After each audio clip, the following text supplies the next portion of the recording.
केंद्र सरकार ने किसानों को बहुत बड़ी खुशखबरी दी है। मध्य प्रदेश सरकार शहरों में रहने वाले गरीब परिवारों के लिए अच्छी खबर लेकर आई है। तो पन्ना जिला अस्पताल से स्वास्थ्य विभाग की शर्मनाक लापरवाही सामने आई। भोपाल में कारोबारी दिलीप गुप्ता के घर और दफ्तर पर ईओडब्ल्यू की टीम ने आज तड़के छापेमार कार्रवाई की है। देखिए मध्य प्रदेश में क्या हुआ, आपके शहर में क्या हुआ, आपको आपका रिपोर्टर बता रहा है। केंद्र सरकार ने किसानों के लिए बड़ा ऐलान किया है। सरकार ने प्रधानमंत्री फसल बीमा योजना में बड़ा बदलाव किया है, जिसके बाद किसानों में खुशी की लहर है। केंद्रीय कृषि मंत्री शिवराज सिंह चौहान ने किसानों को खुशखबरी दी है। प्रधानमंत्री फसल बीमा योजना में 2 महत्वपूर्ण संशोधन किए गए हैं। अब अगर जंगली जानवर फसलों का नुकसान करते हैं या जलभराव के कारण फसल खराब होती है तो भी इसकी भरपाई की जाएगी। ये दोनों नुकसान अब फसल बीमा योजना के तहत कवर किए जाएंगे। किसान लंबे समय से इसकी मांग कर रहे थे। नजदीकी बैंक, सहकारी समिति, बीमा कंपनी या कॉमन सर्विस सेंटर पर जाकर किसान अपनी फसल का बीमा करवा सकते हैं। इसके बाद 72 घंटे में जानकारी दर्ज करानी होगी। फसल बीमा ऐप पर जियो टैग फोटो देना होगा, जिसके बाद नुकसान की भरपाई अब बीमा कंपनी करेगी।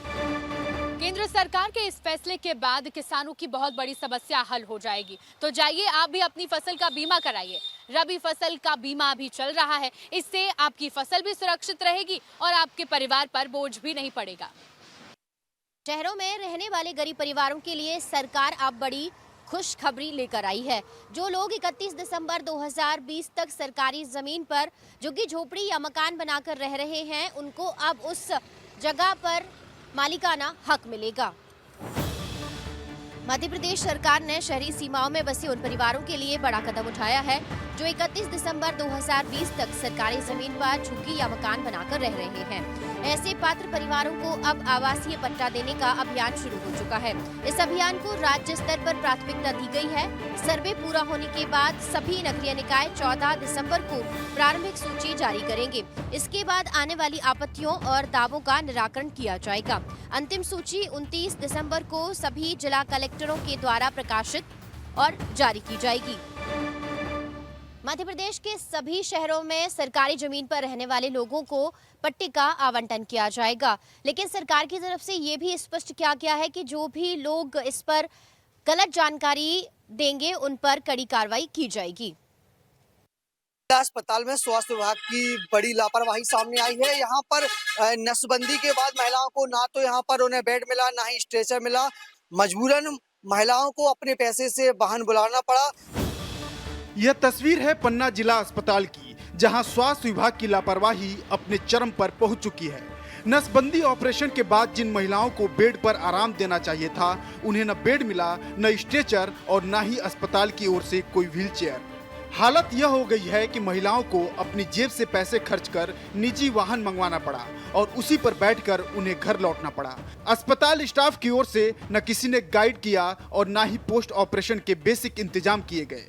ऑपरेशन के बाद जहां महिलाओं को आराम और खास निगरानी की जरूरत होती है, वहीं अस्पताल में घंटों जमीन या प्लास्टिक कुर्सियों पर बैठना पड़ा। नसबंदी के बाद महिलाओं को मिली स्वास्थ्य विभाग की जो उपेक्षा है, ये स्वास्थ्य व्यवस्था पर बड़ा सवाल खड़ा करती है। स्टार न्यूज से भूपेंद्र वशिष्ठ, पन्ना। राजधानी में मिनरल कारोबारी दिलीप गुप्ता के यहाँ ईओडब्ल्यू की टीम छापेमारी कर रही है और इसमें बताया जाता है कि करीब 35 करोड़ की ठगी के मामले में आर्थिक अपराध प्रकोष्ठ ने एमपी नगर के जोन 2 में कार्रवाई की है। भोपाल में कारोबारी दिलीप गुप्ता के घर और दफ्तर पर ईओडब्ल्यू की टीम ने आज तड़के छापेमारी की। एमपी नगर स्थित ऑफिस और चूना भट्टी में उनके आवास पर एक साथ कार्रवाई की गई। बताया जा रहा है कि कार्रवाई आर्थिक अनियमितताओं और धोखाधड़ी के आरोपों को लेकर की जा रही है। करीब 1 महीने पहले ईओडब्ल्यू ने दिलीप गुप्ता और उनकी कंपनियों के खिलाफ मामला दर्ज किया था। जांच में सामने आया है कि फर्जी प्रोजेक्ट और गलत दावे दिखाकर 35.37 करोड़ रुपए हड़प लिए गए। ईओडब्ल्यू की टीम दोनों ठिकानों से दस्तावेज, बैंक डिटेल्स, डिजिटल रिकॉर्ड्स और महत्वपूर्ण कागजात जब्त कर रही है। अब इस मामले में और कितने फरियादी निकल के सामने आते हैं, ये देखना दिलचस्प होगा। कैमरामैन अभिषेक शर्मा के साथ विवेक पांडे, विस्तार न्यूज़, भोपाल। मुरैना से मिड डे मील की पोल खोलने वाली तस्वीर सामने आई है, जहां प्राथमिक विद्यालय में बच्चों को ऐसा खाना परोसा गया कि सभी बच्चों ने उसे खाने की बजाय कुत्तों को खिला दिया। ये तस्वीरें मुरैना नगर निगम क्षेत्र के सुवालाल प्राथमिक विद्यालय की है, जहां मिड डे मील की हालत इतनी खराब है कि बच्चे खाना खाने की बजाय उसे कुत्तों को खिला रहे हैं।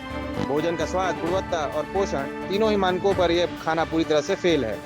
नगर निगम क्षेत्र में मिड डे मील की जिम्मेदारी पुष्पक महिला समूह को दी गई है। समूह द्वारा 1 सैकड़े से भी अधिक स्कूलों में भोजन पहुंचाया जा रहा है, लेकिन कहीं भी मेन्यू के अनुसार उनको खाना नहीं दिया जा रहा है। बच्चों को परोसा जा रहा घटिया भोजन न सिर्फ मिड डे मील के उद्देश्य को खत्म कर रहा है, बल्कि यह बच्चों की सेहत के लिए खतरा है। सवाल यह है कि अधिकारी आखिर कार्रवाई क्यों नहीं कर रहे। विस्तार न्यूज के लिए मुरैना से हेम कुमार तिवारी। शिवपुरी जिले में लंपी वायरस का खतरा लगातार बढ़ता जा रहा है। शहर से लेकर गांव तक हर गौवंश इस संक्रमण की चपेट में है। शिवपुरी जिले में लंपी वायरस के मामले लगातार बढ़ रहे हैं। शहर के मोहल्लों से लेकर ग्रामीण अंचलों तक गौवंश इस बीमारी की चपेट में आते दिख रहे हैं। पशुपालन विभाग की टीमें लगातार गांव-गांव जाकर मॉनिटरिंग कर रही हैं। विभाग का कहना है कि संक्रमण के फैलाव को रोकने के लिए आइसोलेशन बेहद जरूरी है। जिले को 25,000 लंपी वैक्सीन डोज मिले थे, जिनका वितरण कर सभी ब्लॉकों में टीकाकरण अभियान चलाया गया। बढ़ते मामलों को देखते हुए अब शासन से 20,000 वैक्सीन की अतिरिक्त मांग की गई है। लंपी वायरस को लेकर शिवपुरी में पशुपालन विभाग लगातार कार्रवाई कर रहा है। हालांकि मामले लगातार बढ़ रहे हैं, लेकिन विशेषज्ञों का मानना है कि समय पर टीकाकरण करने से इस बीमारी को नियंत्रण किया जा सकता है। ग्वालियर कफ सिरप में बच्चों की मौत के बाद प्रशासन की जांच बड़ी कार्रवाई में बदल गई है। ग्वालियर लैब के बाद आयुर्वेदिक दवाइयां 7 अमानक मिली हैं, जिस पर आयुष विभाग के द्वारा दवाइयों की क्रय बिक्री पर रोक लगा दी गई है। ग्वालियर स्थित प्रयोगशाला से आई रिपोर्ट में 7 आयुर्वेदिक दवाएं गुणवत्ता मानकों पर खरी नहीं उतरी, जिसके बाद आयुष विभाग ने इन दवाओं के उपयोग और बिक्री पर तत्काल रोक लगा दी है। आयुष विभाग ने सभी दुकानदारों को निर्देश जारी किया है कि इन 7 दवाइयों की खरीद बिक्री पर रोक लगा दी जाए और जिन दुकानदारों के पास ये दवाइयां हैं उसे कंपनियों को वापस कर दी जाए। मध्य प्रदेश के सागर में हिंदू संगठनों का भारी बवाल देखने को मिला है। दरअसल सागर में एक मस्जिद का निर्माण कार्य चल रहा था, जहां से खुदाई के दौरान भगवान श्री राम की मूर्ति निकली, जिसके बाद हिंदू संगठनों का भारी हंगामा हुआ है। सागर के पापेट गांव में जामा मस्जिद के पास जमीन पर निर्माण के दौरान भगवान राम की मूर्ति निकली। नींव की खुदाई में राम जानकी की मूर्ति निकलने के बाद हिंदू संगठन भड़क गए। देखते ही देखते हिंदू मुस्लिम पक्षों का भारी जमघट लग गया।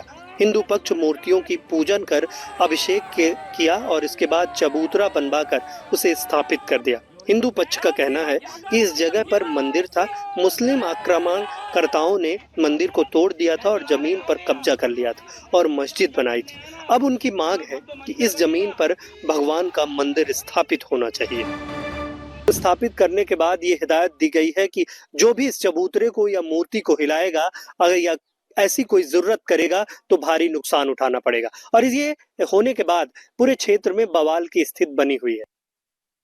देश के खंडवा से सामने आई है, जहां स्वास्थ्य विभाग की लापरवाही पूरी तरह से उजागर हुई है। अस्पताल के पलंग पर मरीजों को होना चाहिए था, उन पलंगों पर अब कुत्ते आराम फरमा रहे हैं। ये वीडियो खंडवा के किल्लोद स्वास्थ्य केंद्र का है, जिसमें साफ दिख रहा है कि अस्पताल के वार्ड में कुत्ते मरीजों के बेड पर आराम फरमा रहे हैं। कुत्ते बिना रोक टोक के इधर उधर घूमते हुए नजर आ रहे हैं।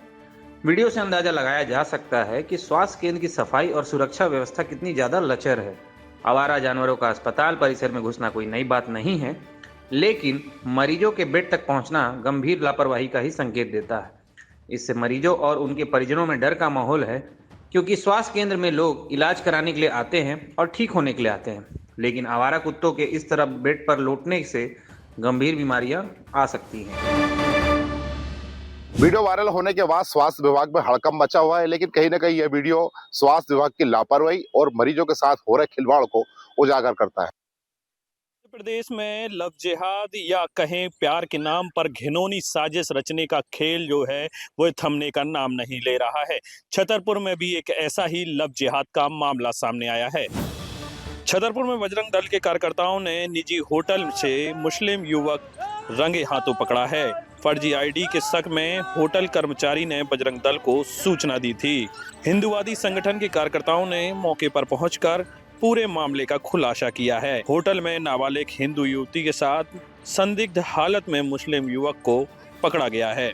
मुस्लिम युवक पर आरोप है कि पीड़िता को वह पैसे की डिमांड को लेकर ब्लैकमेल करता था।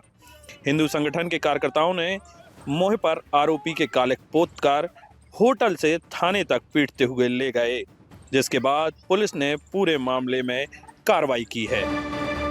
कानून तो सख्त है, लेकिन संवेदनशील जांच और समाज में विध्वंस पैदा कर रहे हैं।